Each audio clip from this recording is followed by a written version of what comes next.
The beeping of machines was steady, almost mocking, as if they were keeping time with my heartbeat, just to remind me how fragile I really was. The hospital room smelled of antiseptic and fear. My own fear. I was drifting in and out of a medicated haze when I heard the sharp scratch of a pen on paper.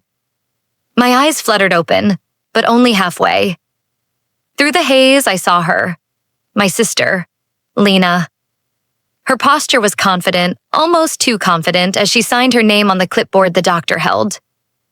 Her lips moved, barely a whisper, but clear enough for me to hear. "You'll never wake up." The words slashed through me sharper than any scalpel could. I froze. My breath caught. Was I hallucinating?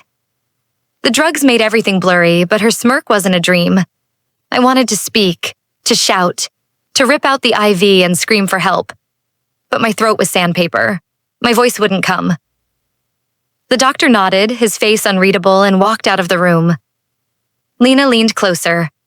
I could feel her perfume, the same brand our mother used to wear, only bitter now, twisted by the venom in her words. "Rest, Clara," she whispered again, brushing a strand of hair from my forehead like a caring sister would. "You need your strength for what's coming." I shut my eyes tight, praying it was all in my head. But the echo of her voice carved itself into my memory. The irony was cruel. Here I was, scheduled for surgery that could save my life. Yet my greatest threat wasn't the illness. It was Lena, my own blood. Memories of us as children flickered behind my eyelids. Summers in the garden, sharing secrets under blankets, fighting over borrowed clothes. I always believed those petty rivalries were just sisterhood. But this was different. This was war, declared with a whisper. The night dragged on, each tick of the clock stitching my fear tighter around me. I tried to reason. Maybe she didn't mean it. Maybe I misheard.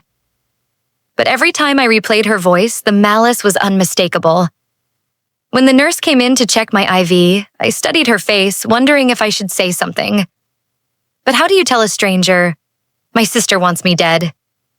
It sounded insane. And Lena was good at playing the perfect daughter. She always was. I bit my tongue. Literally. I let the blood remind me I was still alive. As the hours passed, one truth settled into my bones. I couldn't trust anyone. Not the doctors, not Lena, maybe not even myself. What did she sign? What had she agreed to? Were those papers really about my surgery? Or something else entirely? The thought made my stomach twist. Our mother had passed only months ago, leaving behind a house filled with memories, and an inheritance neither of us dared speak about. I remembered her last words to me, trembling and frail. "Protect what's yours." At the time, I thought she meant the house. Now I wasn't so sure. The door creaked open again. Lena returned, phone in hand, her smile too bright for this sterile place. She glanced at me, then whispered into the phone. "Yes, it's done. She won't make it through this." My chest burned. She wasn't even hiding it anymore. I clutched the bedsheet in my fists, trying to stop my body from shaking. Every fiber of me screamed, "Survive." No matter what. Survive. Before you get too comfortable, like this video and subscribe, but only if you truly enjoy these stories. And tell me where you're watching from. I want to see how far this story travels. The nurse entered again, this time with a tray of syringes. My eyes darted to Lena, who stood by the window, watching. Waiting. As the nurse drew closer, I whispered with the last strength I had. "Don't let her sign." But it was too late. The needle pierced my arm. Darkness began to swallow me whole. The last thing I saw was Lena's smile. And in that moment, I realized I might never wake up again. When I woke the next morning, the sunlight streaming through the hospital blinds felt like a cruel joke. Bright, warm, indifferent. I was alive, yes. But for how long? Lena had left hours earlier. Or maybe she never left at all. I couldn't be sure anymore. To escape the fear gnawing at me, my mind wandered back to the last time we'd all been together before Mom passed away. Her final birthday. A night that should have been filled with celebration. But instead, it planted the poison that was now choking me. The dining room had smelled of lemon cake, the one Mom always loved. I had baked it myself, with careful hands and a heart desperate to make her happy.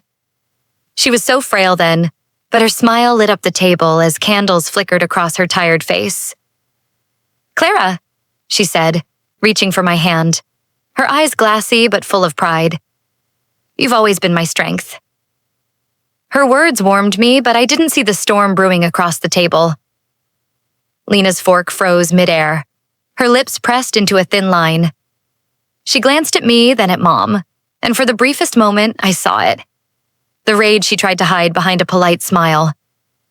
"Happy birthday, Mom," Lena said finally, sliding her gift box forward. Inside was a silk scarf, expensive and elegant, but Mom barely looked at it. She was too busy squeezing my hand, whispering how grateful she was. The silence that followed was heavy, a silence that cut deeper than any insult. Later that night, when everyone else had gone to bed, I passed Lena's room. I heard her crying. I almost went in, but something stopped me. Pride? Fear? Maybe guilt. I told myself she'd be fine. But now, lying in a hospital bed, I wondered if that was the moment she turned against me. Mom's last words haunted me. "Protect what's yours." At the time, I laughed nervously. "What do you mean, Mom?" "It's just us. There's nothing to protect." But she gripped my wrist with surprising strength. "You don't understand. One day you will." She died 2 weeks later. The nurse, Sophia, broke my thoughts when she came in with a clipboard. Her voice was soft, careful. "How are you feeling this morning, Clara?" "Like I'm being hunted," I whispered before I could stop myself. Her eyes flicked to the door, then back to me. Sometimes family brings the deepest wounds. She adjusted my IV. "Rest." "You'll need it," I wanted to ask her what she meant, but she left before I could. That birthday replayed again in my mind. The cake, the scarf, the whispers, the way Mom had kissed my cheek as though it were goodbye. And then, the memory shifted to something sharper. After we blew out the candles, Mom pulled me aside into the kitchen. She pressed a small sealed envelope into my hand. "Not yet," she said. "Read this when you truly need it." I had tucked it into a drawer and forgotten about it. Until now. My heart skipped. Did Lena know about the letter? Was that what she was after? The door creaked open, pulling me back to the present. Lena. Her heels clicked against the linoleum, each step deliberate. She was carrying a bouquet of flowers, too bright for this sterile room. "Good morning, Clara," she said sweetly, her voice dripping honey. "How did you sleep?" I wanted to scream at her, to ask what she had signed, why she had whispered those words. Instead, I forced a smile. "Like the dead," I said, my tone sharper than I intended. Her smile faltered. Just for a second, she set the flowers down. "You're so dramatic." "I'm just trying to help." I coughed a laugh. "By signing papers I never saw?" She tilted her head. "Oh, that. Routine consent forms. You were too weak to sign." I stepped in. "That's what sisters are for." My pulse quickened. Liar. She leaned close, her perfume suffocating. "You really should relax, Clara. Stress isn't good for recovery. Besides," she brushed a strand of hair from my face, just like last night. "We both know Mom always trusted you more. Maybe it's time you trusted me." Her eyes glittered, not with love, but with something darker. Possession. She left before I could reply, her heels echoing down the hallway like a countdown. As soon as the door shut, I pulled the blanket to my chin, trembling. I needed that letter, the one Mom gave me. It might hold answers. Proof. Something to stop Lena. But it was miles away, in the drawer of my desk at home. And I was trapped here, surrounded by machines, watched by the very person who wanted me gone. I felt like a bird in a cage while the cat circled, waiting for me to close my eyes. My mind wouldn't stop circling back to one thought. Why me? Why had Mom's love for me turned my sister into my enemy? Could love really rot into hate so deep it became murderous? If you were me, would you have confronted Lena right then, even without proof? As the day wore on, I heard whispers outside my door. Lena's voice, hushed but sharp, speaking to someone on the phone. "Don't worry," she said. "It's almost finished. She won't fight much longer." My blood ran cold, and for the first time I wondered if this hospital was my prison, or my grave. The hallway outside my room hummed with footsteps, chatter, and rolling carts. But when the door creaked open, everything went quiet again. It was Sophia, the young nurse with steady hands and tired eyes. She moved gracefully, adjusting my IV bag, checking the monitor, scribbling something on her clipboard. For a moment, she didn't look at me, only at the machines. But then, when she leaned closer, she whispered so softly I thought I imagined it. I heard her. My chest tightened. My voice cracked. What do you mean?"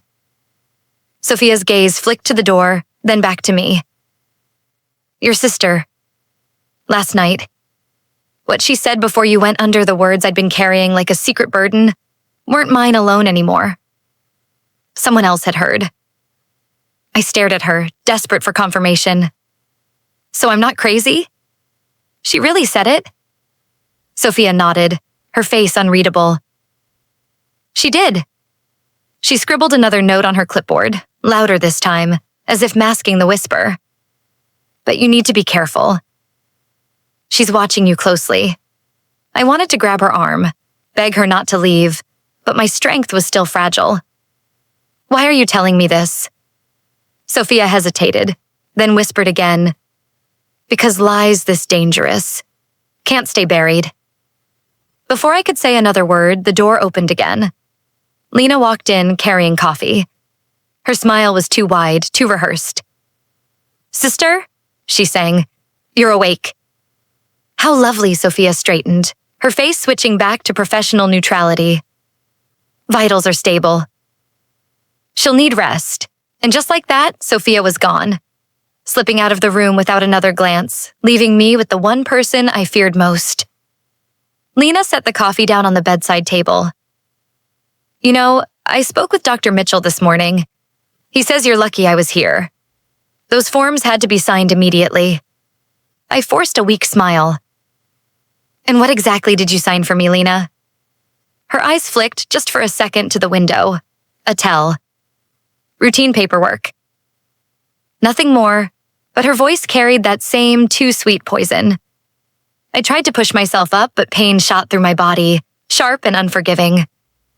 She reached out, gently pressing me back against the pillow. "Rest," she said softly. "Trust me." Trust her. The words were an insult. When she finally left, I exhaled like I'd been holding my breath for hours. My mind buzzed. Sophia had heard. Someone else knew. But could I trust her? Nurses were supposed to keep things professional. If Lena found out she'd spoken, Sophia's job, her whole career could be destroyed. Still, the thought gave me hope. For the first time since I heard Lena's whisper, I wasn't completely alone. The hours blurred together. Afternoon light crawled across the wall. I replayed Sophia's words in my head like a lifeline. By evening, when she returned for the next round of checks, I couldn't hold back anymore. "You need to tell someone," I whispered urgently. "The doctor." "The police?" Anyone? Sophia shook her head, her eyes sharp. "If I say something without proof, it's my word against hers." "And your sister?" "She's persuasive. People believe her." My heart sank. She was right. Lena could charm anyone. She had that way of speaking that made her lies sound like truths. "But there's something you should know," Sophia continued, lowering her voice further. "The hospital security cameras, they don't record audio. Only video." "Then how?" I stopped, staring at her.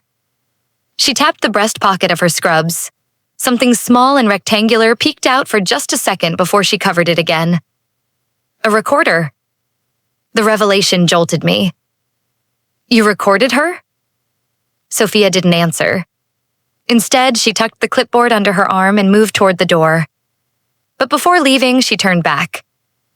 Sometimes the truth needs a witness. But be patient. Timing is everything. And she was gone. That night, I couldn't sleep. Every sound made me jump. The hiss of the IV, the creak of pipes in the walls, footsteps in the hall. My mind chased itself in circles. If Sophia really had proof, why was she waiting? Why not expose Lena now? What was she afraid of? And then it hit me. Maybe Sophia wasn't just protecting me. Maybe she was protecting herself too. The next morning, Lena returned. She was dressed in a sharp blazer, too formal for a hospital visit. She kissed my forehead, the gesture cold, performative. I met with Harper today, she said casually, as if discussing the weather. We're sorting out Mom's estate. Don't worry, I'll handle everything for you. Her tone was honey smooth, but the claws beneath it scratched my skin. I want to see the papers, I said firmly. She laughed, a sound with no joy. Clara, you're in no condition to read legal documents. That's why I'm here. I clenched my fists under the blanket, fighting the urge to scream. When Lena finally left, I stared at the ceiling, trying to steady my breathing. The pieces of the puzzle were moving, but I still didn't know the full picture. Then, just before midnight, Sophia slipped back into the room. She placed a finger to her lips. From her pocket, she pulled out the recorder. She pressed play, and I heard it, clear as day. Lena's voice, low and venomous. She'll never wake up. And then, just as I began to feel relief, another voice echoed in the background of the recording. One I thought I'd never hear again. The recorder clicked off, but the echo of Lena's voice kept replaying in my mind like a curse. She'll never wake up. It was proof, finally. But it wasn't enough. Proof meant nothing without context, without timing. And as much as Sophia's courage lifted me, I saw the fear in her eyes. She was risking her job, maybe even her safety, for me. But the second voice, that was what rattled me most. It was faint, muffled behind Lena's whisper. A man's voice. Familiar. And hearing it again sent a chill spiraling down my spine. I shook my head, trying to push it aside. Too much to process now. Too many ghosts knocking at once. The next morning, my door swung open. This time it wasn't Lena. It was a man in a tailored suit, glasses perched at the end of his nose, carrying a thick folder. Clara? He asked. I'm Harper. Your family's attorney. My pulse quickened. I had seen him only once before, at the funeral briefly. He had been the one organizing the estate. Why are you here? I asked cautiously. He pulled a chair to my bedside. Your sister insisted I come. She's concerned about your health and wants certain documents finalized. The word finalized rang in my ears like a threat. Before I could respond, Lena strode in, her heels sharp against the floor. She gave me a smile so polished it almost looked real. Clara, darling, she said, resting her hand on my blanket. We just need a few signatures to keep things in order. You don't want complications, do you? Her tone was sweet, but her eyes, hungry. I forced my voice steady. What kind of documents? Harper shifted in his seat, clearly uncomfortable. Routine estate matters. Updating the will, assigning power of attorney, standard procedure when a family member is incapacitated. Incapacitated. The word stabbed me. I'm not incapacitated, I snapped. Lena's smile never faltered. Clara, you're in a hospital bed. You can barely sit up. Let me handle things. It's what Mom would have wanted, Mom. The one word she wielded like a weapon. Harper cleared his throat. There is also a sealed envelope your mother left behind. She instructed me to give it to you when the time was right. My breath caught. The envelope. The one Mom had given me before? No, this was different. A second one. Then give it to me, I demanded. But Harper hesitated. He glanced at Lena, then back at me.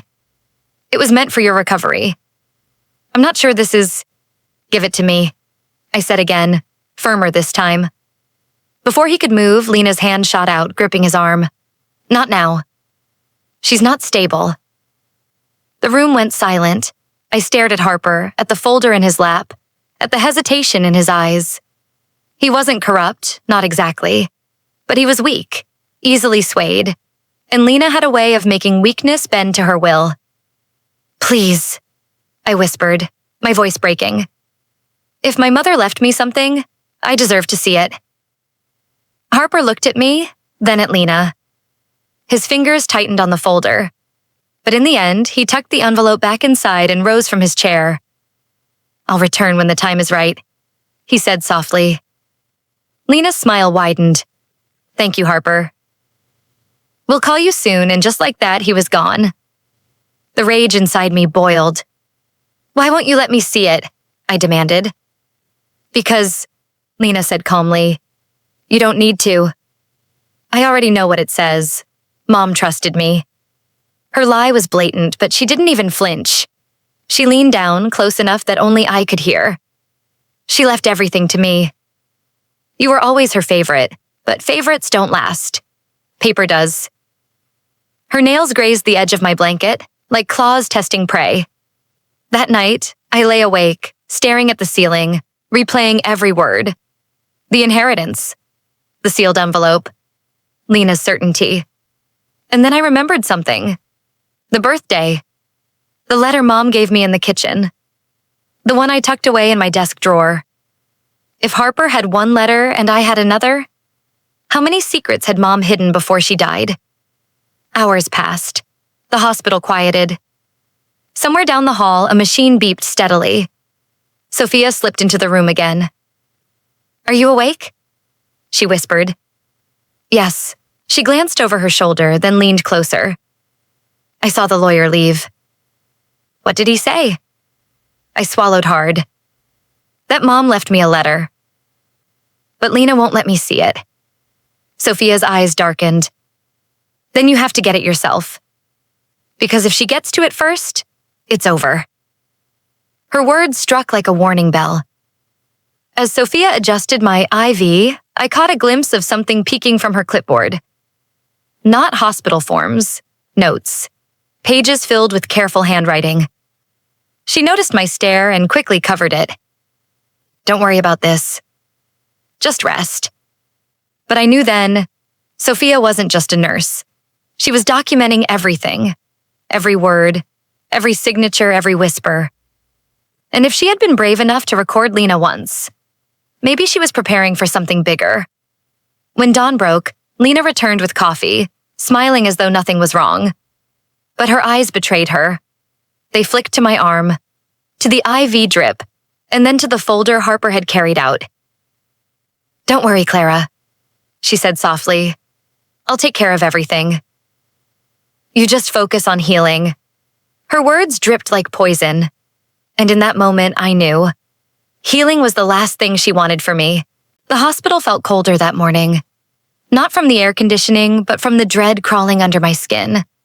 Every time the door opened, my heart leapt, terrified it would be Lena. Or worse, a doctor carrying another clipboard I hadn't signed. But when the door finally creaked, it wasn't Lena. It was someone I hadn't seen in years. Ethan. I almost didn't recognize him. His hair was flecked with gray now, his suit sharper than I remembered. But his eyes, those same dark eyes I once trusted, stirred something I thought I'd buried. Clara, he said softly, stepping inside. You look fragile. His voice was gentle, but the word cut like glass. I tried to sit up straighter. What are you doing here? He hesitated, glancing back into the hallway before closing the door. I heard about the surgery. I wanted to see you. My chest tightened. Of all the people I expected, Ethan was the last. We had broken up years ago after promises crumbled and trust eroded. He had left without explanation, vanishing like smoke. And now here he was, in the middle of my nightmare. You heard? I echoed bitterly. From who?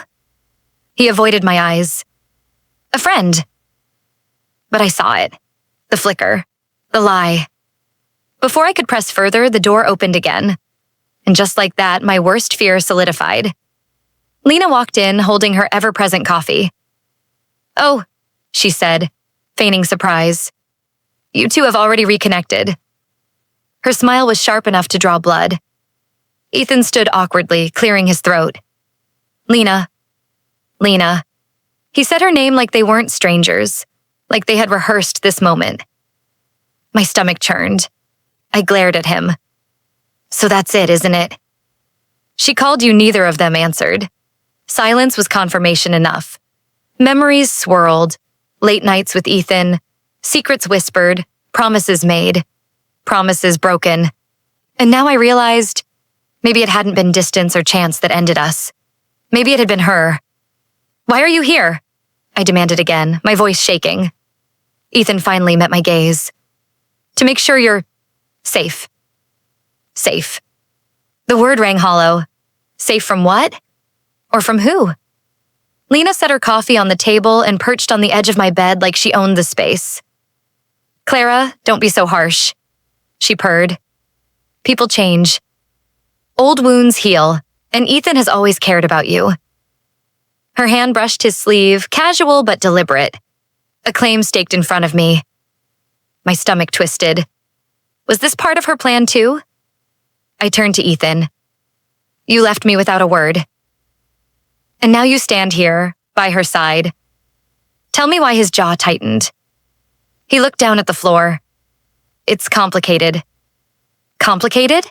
I spat. My sister wants me dead, Ethan. That's not complicated. That's murder. Lena laughed lightly, waving her hand as if dismissing a child's tantrum. Clara, you're exhausted. You need rest. Don't drag Ethan into your delusions. My eyes burned. She had been whispering those words, delusions, to everyone. The doctors, the lawyer, now Ethan, slowly painting me as unstable. Sophia entered then, her presence like a silent shield. She checked the IV, her eyes flicking to mine with a subtle question. Do you want me to stay? I gave the smallest nod. Lena stood, smoothing her blazer. We'll talk later, Clara. For now, focus on healing. She looked at Ethan. Come on, let's grab coffee. And just like that, they walked out together. Together. The door shut, leaving me in the heavy silence. My chest felt like it might collapse under the weight of betrayal. Old and new. Sophia placed a hand on my arm. You're not imagining this. I see it too. Tears stung my eyes. They're working together. I don't know how long it's been, but they are. Sophia's lips pressed into a line. Then we'll need more than words. We'll need proof strong enough to cut through both of them. I wanted to ask her what she meant, but she left quickly, clipboard clutched to her chest. The hours dragged. I replayed every conversation with Ethan, every lie he had ever told. And now, I saw Lena's shadow in all of them. Had she stolen him from me back then? Or had he chosen her? Either way, the wound reopened, raw and stinging. By evening, the hallway echoed with voices. I recognized Ethan's laugh. Low, familiar, and cruel in this new context. And Lena's softer giggle twined with his. I pressed the pillow over my ears, but it didn't help. The sound drilled through me. They were building a world where I didn't exist. When the door finally opened again, Ethan stepped in alone. He sat on the edge of my bed, his eyes softer this time. Clara, he whispered, you have to trust me. Things aren't what they seem. I laughed bitterly. That's exactly what liars say. He leaned closer, lowering his voice. Lena has plans. Dangerous ones. She thinks you'll sign over everything. If you don't, she'll find another way. My heart pounded. His words were confirmation, but also contradiction. He was warning me, yet standing by her side. Then why are you helping her? I asked through clenched teeth. He didn't answer. Instead, he slipped something into the drawer beside my bed. A folded piece of paper. "Read this when you're alone," he whispered. And then he left. When I opened the drawer and unfolded the paper, the words inside shattered what little faith I had left. The paper Ethan had left was still clutched in my hand when the morning sun crept through the blinds. I had unfolded it in the silence of the night, my fingers trembling. It wasn't a love letter. It wasn't even an apology. It was a single line, written in Ethan's neat handwriting. "She knows you're not who you think you are." Those words carved through me, deeper than Lena's whisper had. Not who I think I am? What did that even mean? The door opened, pulling me from the spiral in my head. For a moment, I braced myself for Lena. But instead, a familiar figure shuffled in. Grandma Ruth. Her back was bent, her steps careful, but her eyes still carried that sharp gleam of wisdom. She carried a small handbag clutched tightly as though it held something precious. "Clara, sweetheart," she whispered, easing into the chair beside me. "You look so pale." I forced a smile. Hospitals have that effect. Her hand reached out, trembling but warm, and she pressed it over mine. "I had to see you, before it's too late." The way she said it made my chest tighten. I tried to lighten the mood. "Don't talk like that, Grandma. You're stronger than all of us." She shook her head. "No, child. I've carried too many secrets. Secrets rot the soul. And Lena, she's using them." My breath caught. "What do you mean?" Grandma looked toward the door, lowering her voice until it was barely a breath. "One of you is not truly your mother's daughter." The room seemed to tilt. "What are you saying?" Her hand squeezed mine tighter. "Your mother was forced to make a choice long ago." And she carried the guilt until her last breath. I stared at her, my pulse thundering. "Which one of us?" Her lips quivered. "I can't say yet. But the truth is in this." She lifted the handbag and pulled out a small wooden box. It was old, the corners worn, the clasp tarnished. She set it on my lap with care. Inside are papers, adoption records, letters, proof. But be careful, Clara. If Lena finds this first, she'll twist it. My fingers shook as I touched the box. It felt heavier than it should have, like it contained not just paper, but the weight of an entire family's lies. Before I could open it, the door burst open. Lena's voice rang out, too bright, too rehearsed. "Grandma." What a surprise. Her smile faltered when she saw the box in my lap. "What's that?" she asked sharply. Grandma's grip tightened on my hand. "Just something for Clara." Lena's eyes narrowed. For a second, her mask slipped. "You shouldn't burden her with nonsense. She needs rest, not old stories." "Stories?" I shot back, my voice steadier than I felt. "Or truths you don't want me to know." Lena's jaw clenched, but she quickly smoothed her expression, turning to Grandma with mock sweetness. "You shouldn't be here, Ruth. This is too much for you." Grandma's gaze hardened. "Too much truth for you, you mean?" For the first time, I saw Lena flinch, just slightly, but enough. She snatched the flowers from the table, her movements sharp. "I'll be back later," she snapped, storming out of the room.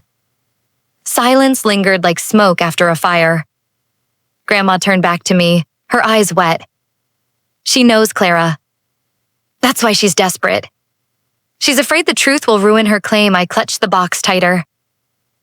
"But what if the truth ruins me instead?" Her trembling hand brushed my cheek.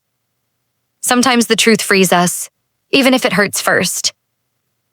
That night, I couldn't bring myself to open the box. I held it close, staring at it as though it might whisper answers. But fear kept me frozen.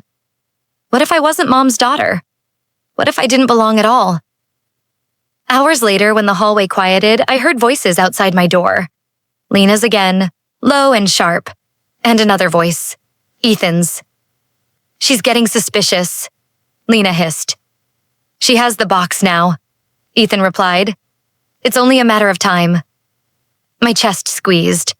They knew about the box. I pressed the call button, desperate for Sophia.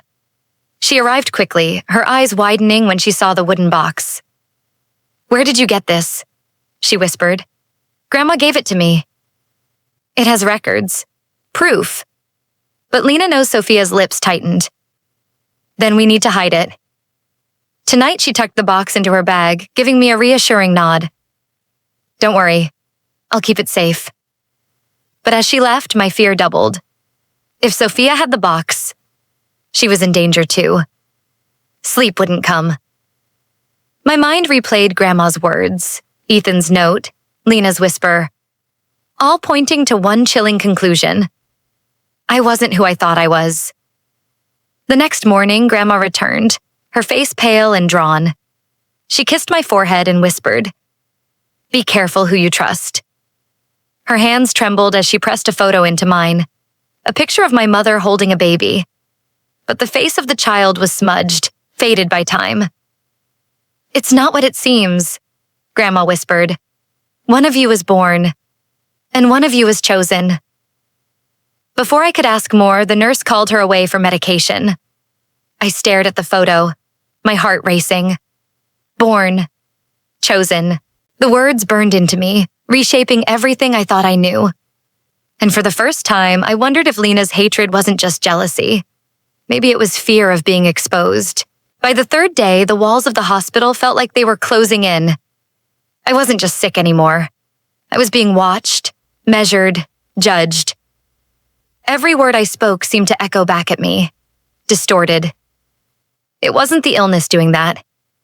It was Lena. She arrived that morning in another sharp blazer, her hair perfectly styled, as though she were attending a board meeting instead of visiting her sister in a hospital bed. She had a folder tucked under her arm, and she walked in with the confidence of someone who already owned the place. Clara, she cooed, setting the folder on the bedside table. How are you feeling? Still, confused? The word confused slipped out too easily, like it had been rehearsed. I'm not confused, I snapped. Her eyes softened in mock pity. Of course not. But you've been through so much. The pain, the medication. Sometimes it affects the mind. You wouldn't even realize it. I wanted to throw something at her. Instead, I clenched my fists under the blanket. You don't care about my recovery. You want me out of the way? She laughed lightly, shaking her head. Oh, Clara. Always so dramatic. Don't you remember what the doctor said? Stress can cause hallucinations. As if on cue, Dr. Mitchell entered. His eyes flicked between us. How are we doing today? She thinks I'm trying to hurt her, Lena said quickly, her tone dripping with concern. She's been saying the strangest things. I gaped at her. That's not true. But Dr. Mitchell's brow furrowed. Strange things?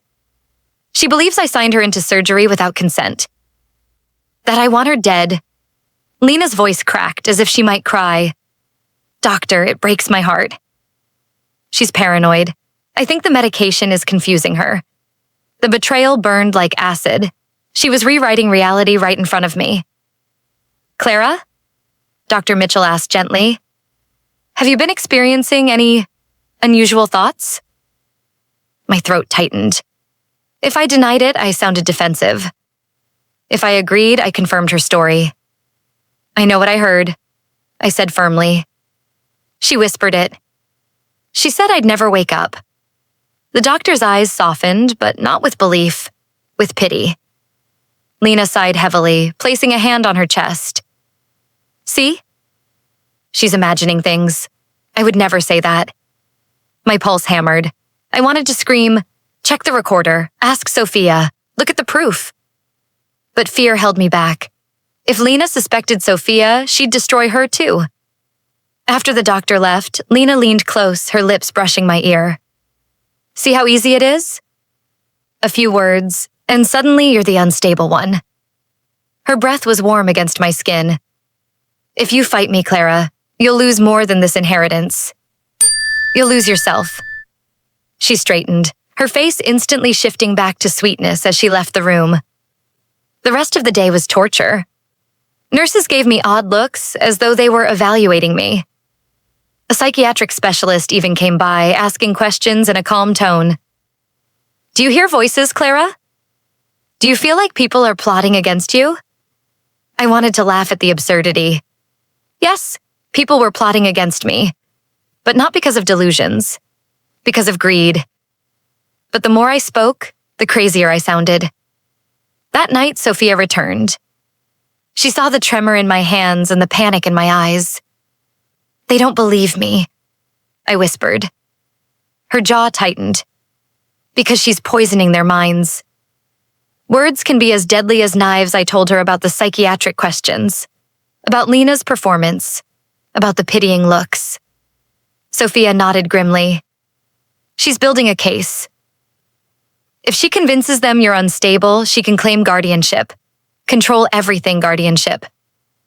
The word made my stomach drop. I'd be alive but trapped, stripped of choice, of freedom. I stared at Sophia. "We have to stop her." "We will," she promised. Then, lowering her voice, she added, "But you must stay calm. If you fight too loudly, you'll play into her hands. Let her think she's winning. That's when she'll slip." Her words steadied me. Barely. Later that night, I overheard Lena outside the door again. "She's declining fast," she told someone over the phone. "Delusional. Confused. I'm worried for her safety. We need to move quickly before she hurts herself. Or anyone else." Hurt myself? The audacity of it almost made me laugh. But then I remembered Ethan's note. "She knows you're not who you think you are." Maybe this wasn't just about money. Maybe Lena was trying to erase me because if the truth came out, about adoption, about family secrets, she would be the one with no claim. The next morning, Dr. Mitchell came back with a new form. "Clara, we'd like you to undergo a psychiatric evaluation." Just routine, nothing to fear. I shook my head violently. "No, I'm not crazy, Lena." Standing in the corner, spoke gently. "It's for your own good, sister. We just want you safe." The word felt like a death sentence. Do you think doctors can ever see through manipulative families, or do they always believe the healthy one? When they left me alone again, I pressed my palms to my face, trying not to cry. The walls of the hospital weren't just closing in. They were being padded like a cell. And in the hallway, I heard Lena's laughter. And for the first time, I realized she didn't just want my inheritance. She wanted my identity erased. The psychiatric evaluation was scheduled for the following day. That single word, evaluation, wrapped itself around my throat like a noose. Lena's trap was closing, and soon the world would see me not as Clara, the daughter, the teacher, the survivor, but Clara, the unstable patient. That night, I couldn't sleep. Every shadow in the corners of the room looked like her silhouette, every whisper of the air vents like her mocking laugh. I reached for the drawer where Ethan had left his note, intending to read it again. But my fingers brushed against something else. A thin envelope yellowed at the edges. My breath caught. I pulled it out, heart pounding. It was addressed to me. My name written in my mother's delicate handwriting. I stared at it for a long time, afraid to open it. This must have been the envelope Harper mentioned, the one my mother had left behind. But how had it ended up here, in my hospital drawer? Had Harper slipped it in? Or had Lena planted it, hoping I'd crumble under its weight? With trembling hands, I broke the seal. The letter inside was dated only days before my mother's death. My dearest Clara, by the time you read this, I may not be here anymore. I need you to know something I could never say out loud, not with Lena listening. You've always been my comfort, my light, the daughter who carried me when my own strength faltered. But there is something I kept hidden, something that Lena knows, and may use against you. I was forced many years ago to make a decision no mother should ever face. One of you was born of me, and one of you is chosen. Both are my daughters. Both are mine. But the world, the law, they may not see it that way. Clara, you must protect what is rightfully yours. Lena will never forgive me for loving you openly, and she will not hesitate to take everything if you falter. I am sorry. I am so sorry. Love always. Mom tears blurred the ink. I clutched the letter to my chest, my body shaking with grief and fury. So it was true. Adoption, secrets, lies buried for decades. And my mother's love, the very thing that had comforted me, had also lit the fire of Lena's hatred. I remembered Lena's bitterness at the birthday table, the scarf ignored in favor of my cake, the look in her eyes as though love was a currency I had stolen. Now it all made sense. The door opened suddenly and I shoved the letter under my pillow. Lena strode in, her heels striking like a gavel. "What's that?" she asked immediately, her gaze sweeping the room. "Nothing," I said quickly. Her eyes narrowed. "You're lying." She moved closer, but I pressed the pillow down with all the strength I had left. "You can't hide from me forever," she whispered, her face inches from mine. "The truth always finds its way out. And when it does, you'll be the one who looks insane, not me." She left, slamming the door. I pulled the letter out again, staring at my mother's words. Protect what is rightfully yours. But how could I protect anything when I didn't even know the truth? Was I the one born, or the one chosen? My head spun with questions. If Lena knew, why hadn't she just told everyone?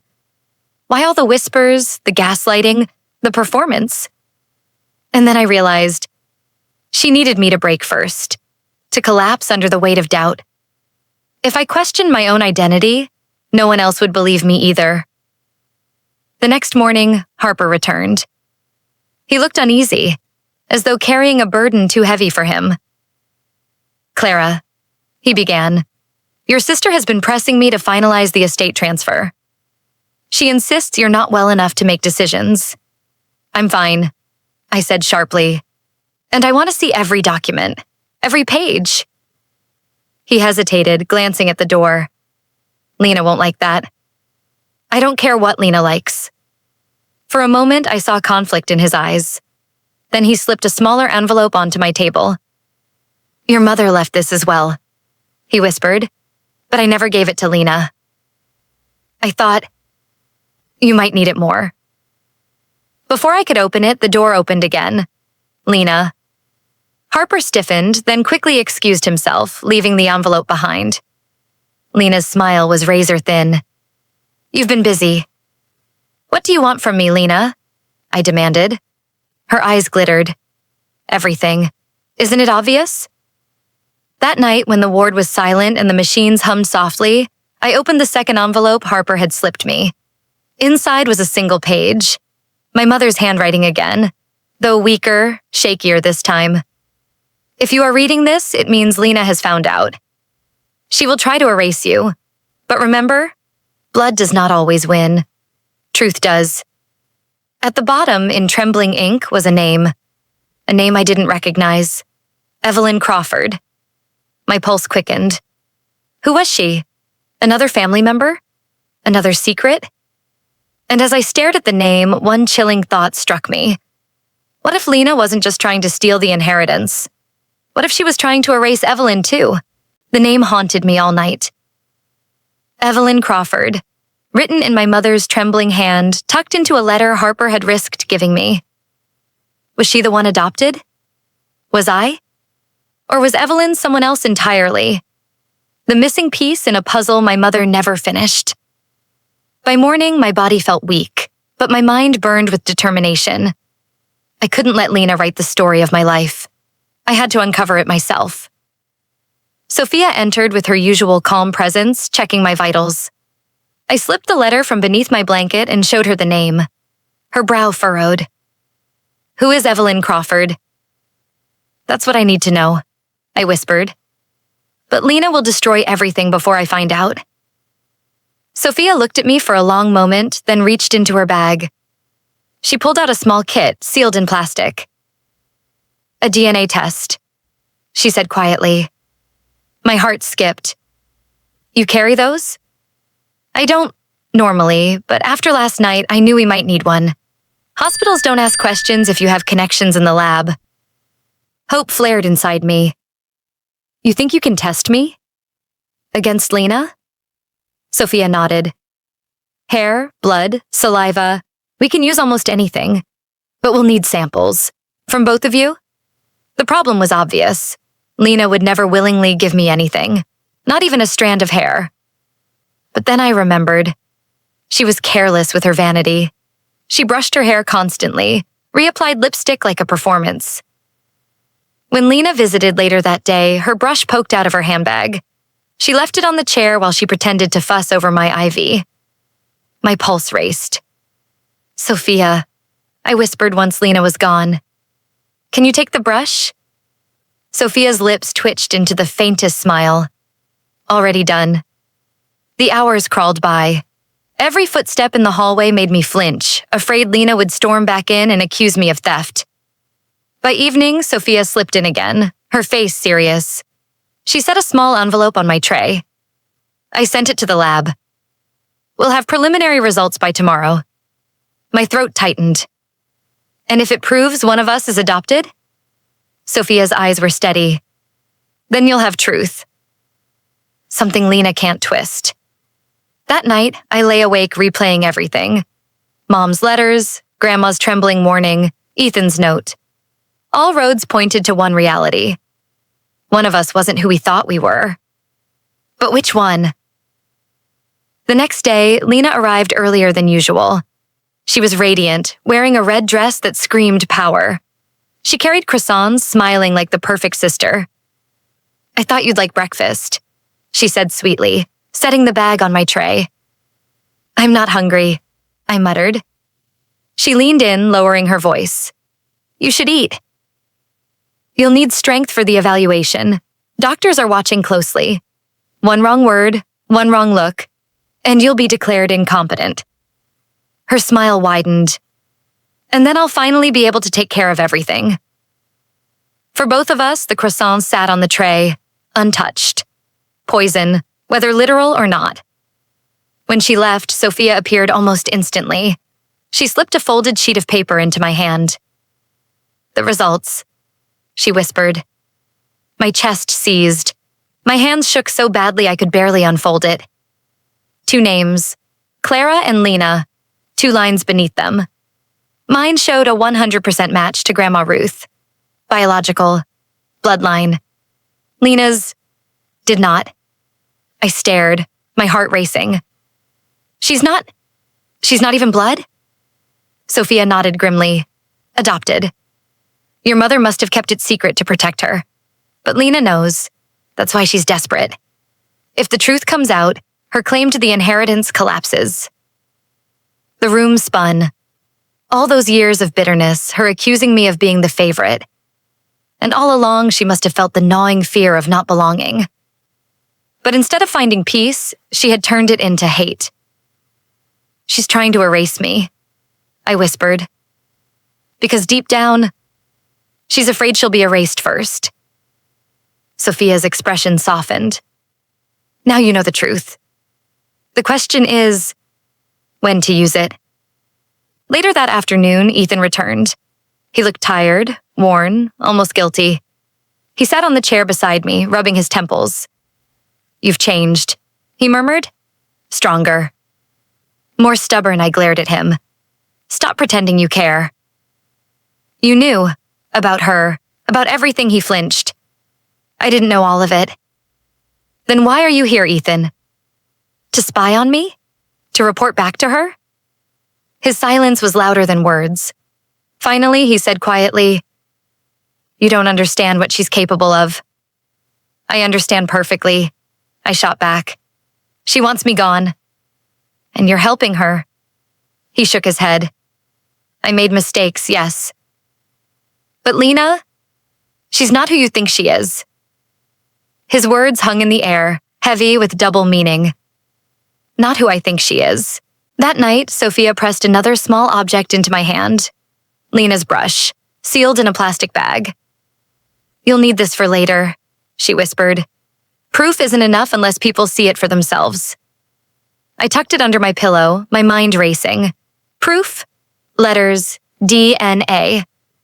It was all stacking up, but the danger grew with it. Because if Lena suspected, she'd strike faster. As I drifted into uneasy sleep, I remembered Mom's words. Protect what is rightfully yours. And for the first time, I finally knew what was mine. But when I woke in the middle of the night, my pillow was empty. And the DNA proof was gone. The hospital walls weren't enough for Lena anymore. She wanted something bigger, more permanent. By the end of the week, she had filed for emergency guardianship. Her claim, I was unstable, incapable of making medical or financial decisions. Her proof, carefully fabricated. I was wheeled into the courthouse, the air heavy with disinfectant and polished wood. The irony wasn't lost on me. I was leaving one sterile prison only to enter another. The judge, an older man with weary eyes, glanced at me sympathetically before shuffling the papers in front of him. We are here to determine whether Ms. Clara Harris requires a guardian due to alleged mental incapacity. Alleged. The word clung to me like a lifeline. Lena sat at her table, poised and polished in a navy blue suit. Beside her, Ethan. My heart clenched when I saw him there, on her side, his jaw tight, his gaze refusing to meet mine. I wanted to scream. He had held my hand once, whispered promises into my hair.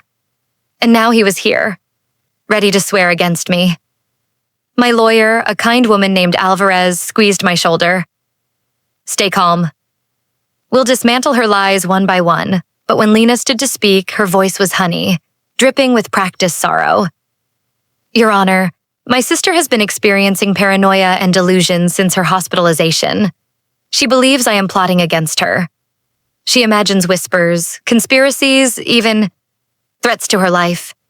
It breaks my heart, but she needs help she refuses to accept. Her eyes glistened as though tears might fall. A performance worthy of an award. The judge turned to me. Miss Harris, do you wish to respond? I gripped the edge of my chair. Yes, I do. I forced myself to meet his gaze. I am not delusional. My sister is plotting against me. She told me herself in the hospital before my surgery.